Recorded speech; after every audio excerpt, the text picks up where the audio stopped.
안녕하세요. 오늘은 투세분빛 거래소에 대해 설명을 해드릴 텐데 영상 고정 댓글에 있는 링크로 접속해서 가입을 해주시게 되면 $100를 즉시 받으실 수 있으니까 참고해주시면 되겠습니다. 가상자산 거래소 빗썸이 스파크를 워너마켓에 상장시켰습니다. 요즘 같은 시장에 워너마켓 상장은 큰 호재인데요. 스파크 코인에 대해 자세하게 알아보겠습니다. 스파크 코인은 스카이 생태계 내 디파이 인프라를 제공합니다. 스카이의 스테이블 코인 준비 등 일부를 CBRWA 등 다양한 플랫폼에 배분하는 온체인 자산 배분 시스템을 구축하고자 합니다. 현재 스테이블 코인 보유에 대해 이자 수익을 얻을 수 있는 세이빙스 스테이블 코인 랜딩 프로토콜, 시장에 직접 유동성을 제공하는 유동성 계층을 운영 중이며 사용자들이 쉽게 사용할 수 있는 전용 애플리케이션 서비스를 제공 중에 있습니다. 빗썸 워너마켓에 상장하고 나면 변동성이 클 수 있는데 레버리지를 활용한 선물 거래 추천드리는데요. 투세분빛 거래소는 영국의 세인트 빈센트 그레나딘에서 정식으로 허가받은 거래소입니다. 코인 선물 거래로 유명한 4개의 대형 거래소를 비교해보겠습니다. 먼저 거래 수수료부터 설명드리겠습니다. 투세분빛은 가장 저렴한 0.01%, 바이비트는 0.075%, 비트겟은 0.06%, 바이낸스는 0.04%입니다. 한국어 지원은 투세분빛을 제외한 나머지 거래소는 전부 불가능입니다. 레버리지는 투세분빛 200배, 바이비트 100배, 비트겟 125배, 바이낸스 125배, 원화 입출금도 투세분빛만 가능하고 바이비트, 비트겟, 바이낸스는 전부 불가합니다. 투세분빛은 수수료만 보더라도 0.01%로 업계 최저 수수료인데 한국어 지원과 높은 레버리지, 원화 입출금이 가능합니다. 그러면 회원가입을 해보도록 하겠습니다. 보고 계시는 영상 아래쪽에 더보기 댓글에 있는 가입 링크를 눌러서 들어갑니다. 가입 링크를 클릭하셔서 가입하셔야 이벤트 참여가 가능하며 가입 즉시 $100를 받으실 수 있습니다. 링크를 누르면 이렇게 회원 가입 창이 나옵니다. 사용하실 아이디, 휴대폰 번호를 적으시고 오른쪽 체크를 눌러주세요. 사용하실 비밀번호를 입력하고 비밀번호 확인을 위해 한 번 더 입력해주세요. 그 다음 레퍼럴 코드에 123412344를 적어주시고 오른쪽 체크를 눌러주세요. 그림에 있는 숫자를 적어주시고 약관 2개에 모두 체크해주신 후에 가입 버튼을 눌러주세요. 추가 정보에 빈칸에 맞는 정보를 적어주신 후 확인 버튼을 클릭해주세요. 관리자가 확인 후 거래가능 계좌로 승인됩니다. 그러면 입금 방법과 USDT 입금 방법을 알려드리겠습니다. 상단 메뉴 내 자산에서 입금 출금을 눌러주세요.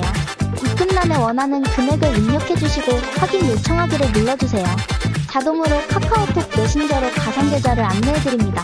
원화 입금이 완료되었다면 USDT로 교환하는 방법을 알려드리겠습니다. 내 자산에서 교환을 클릭해주세요.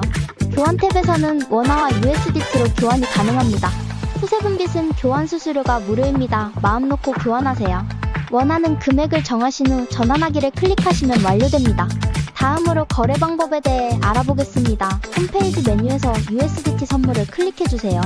이 화면에서 거래를 하실 수 있는데요. 위쪽에는 현재 보고 있는 코인명이 있고 여기를 누르시면 다른 코인도 거래하실 수 있습니다. 오른쪽 주문창에서 코인을 주문하실 수 있습니다. 위에서부터 시장가, 지정가를 선택하실 수 있고 레버리지 비율을 선택하신 후에 아래 주문금액 탭에서 주문하실 금액을 설정하세요. 주문을 정했으면 매수는 롱, 매도는 숏 버튼을 클릭하시면 주문이 완료됩니다. 주문이 체결되면 잔고 내역의 보유 포지션이 실시간으로 보여집니다. 현재 투세분빛 이벤트 기간입니다. 첫 가입 시 $100를 무료로 받고 거래하실 수 있습니다. 가입 링크를 클릭하셔서 가입하셔야 이벤트 참여가 가능하며 가입 즉시 $100를 받으실 수 있습니다. 고정 댓글에 이벤트 정보를 적어두었으니 확인 바랍니다. 투자 명언으로 이 영상을 마칩니다. 투자는 단순히 숫자의 움직임을 쫓는 것이 아니라 시간이라는 위대한 도구를 활용해 불확실성과 두려움을 이겨내는 여정이다. 시장은 늘 요동치고 사람들의 감정은 흔들리지만 진정한 투자자는 그런 파도 속에서도 자신만의 원칙을 지키며 기다릴 줄 안다. 가치는 결국 드러나게 되어 있고 인내는 반드시 보상을 가져온다. 가장 큰 수익은 단기적인 예측이 아니라 장기적인 확신에서 비롯된다. 결국 투자는 지식보다 태도, 정보보다 인내가 더 중요하다. 투자는 단순히 매수와 매도의 기술이 아니라 자신의 신념을 시장의 소음 속에서도 지켜내는 마음의 훈련이기도 하다.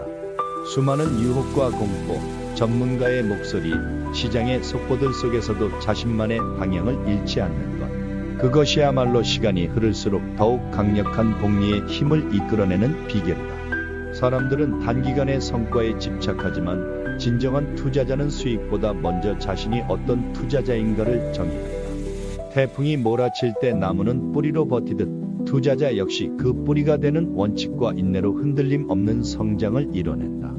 긴 영상 시청해주셔서 감사합니다. 마지막으로 이 영상을 보고 계시는 분들에게 성공적인 투자를 응원합니다. 떨어지는 칼날을 잡지 말라는 말이 있죠. 하지만 저는 그 말을 무시했습니다. 제 이름은 김민수, 32세 평범한 회사원입니다. 지금부터 들려드릴 이야기는 저의 코인 투자 실패담입니다. 비트코인을 처음 알게 된 건 2021년이었어요. 친구 민호가 코인 투자로 큰 돈을 벌었다고 얼마나 자랑을 하던지 저는 그 모습에 완전히 솔깃해버렸습니다. 회사 생활은 매일 똑같이 지루했고 왠지 모르게 빠른 돈이 너무나 필요했거든요. 초반에는 정말 재미있었습니다. 비트코인은 조금씩 상승했고 적은 투자금이었지만 매일 눈에 띄게 불어나는 잔고를 보면서 마치 제가 진짜 부자가 된 듯 엄청나게 흥분했습니다. 이러다 진짜 인생 역전하는 거 아냐? 완전 대박인데. 하지만 문제는 제 안에 꿈틀대던 욕심이었습니다. 2022년 초 코인 시장이 하락세를 보이기 시작했지만 저는 오히려 이렇게 생각했습니다. 이건 절호의 기회야. 싸게 사서 나중에 큰 수익을 내자. 라며 추가로 빚까지 내어 투자를 감행했습니다. 첫 달, 두 번째 달 코인은 멈추지 않고 계속 떨어졌습니다. 하지만 저는 손절할 최적의 타이밍을 놓쳐버렸고 결국 그 유명한 존버라는 무덤과 같은 함정에 빠져버렸습니다. 이렇게 낮은 가격에 팔 수는 없어. 말도 안 돼. 다시 오를 거야. 무조건 기다리면 돼. 하지만 냉혹한 시장은 저를 기다려주지 않았습니다. 제가 산 코인은 마치 블랙홀에 빠진 것처럼 끝없이 하락했고 처음 2천만 원이던 소중한 투자금은 어느새 500만 원이라는 믿을 수 없는 숫자로 줄어 있었습니다. 그때부터 저는 자꾸만 핸드폰 화면을 들여다보며 잠도 제대로 이루지 못하고 극심한 스트레스만 쌓여갔습니다. 설상가상으로 사랑하는 여자친구와도 이별하게 되었습니다. 제가 돈을 빌려가면서까지 코인 투자를 했다는 충격적인 사실이 들통나면서 매일 밤 싸움이 시작되었고 결국 우리는 너무나 슬프게 헤어졌습니다. 회사에서도 당연히 일이 손에 제대로 잡히지 않았습니다. 상사에게 여러 번 지적을 받았고 동료들과도 점점 멀어져 갔습니다. 결국 회사 내 저의 입지는 점점 좁아졌고 중요한 승진에서도 보기 좋게 밀려났습니다. 인생이 완전히 꼬여버린 저는 드디어 마지막 승부수를 띄웠습니다. 나름 유명하다는 알트코인에 제 전 재산을 있는 대로 올인했습니다. 제발 한 번만이라도 오르면 돼. 딱 한 번만이라도. 제발. 하지만 그 마지막 투자는 정말 처참하게 실패했습니다. 투자금은 거의 바닥을 찍었고 저는 결국 원금의 무려 90%를 허공에 날리고 말았습니다. 이제 제게 남은 것은 감당할 수 없는 막대한 빚과 후회뿐이었습니다. 힘들 때 기댈 수 있었던 친구들도 하나둘 떠났습니다. 돈을 빌려준 친구들과의 관계는 어색해졌고 가족에게도 이 끔찍한 투자의 실패를 차마 입 밖으로 꺼내지 못했습니다. 매일 밤 혼자 방에서 술을 마시며 지난날의 어리석은 선택을 후회하는 날들이 많아졌습니다. 어느 날 밤 문득 거울을 팠습니다. 눈 밑에 깊게 팬 다크서클과 완전히 생기를 잃은 초췌한 얼굴이 너무나 낯설었습니다. 나는 정말 이대로 괜찮은 걸까? 라는 질문이 머릿속에서 떠나지 않았습니다. 지금 저는 다행히 평범한 삶으로 돌아왔습니다. 매달 꼬박꼬박 월급에서 빚을 갚고 있지만 그때의 뼈아픈 경험을 결코 잊지 못합니다. 돌이켜보면 투자의 실패는 제 욕심과 무지 때문이었습니다. 이제 저는 투자 강의를 열심히 듣고 책도 탁치는 대로 읽으며 금융 지식을 차근차근 쌓고 있습니다. 그때의 끔찍한 경험을 다시는 되풀이하지 않기 위해서입니다. 저처럼 어설프게 코인 시장에 뛰어들지 말라고 이 이야기를 공개하는 것입니다. 저는 비로소 깨달았습니다. 투자란 쉽게 벌리는 돈이 아니라 그만큼 큰 책임과 엄청난 노력이 반드시 필요한 일임을.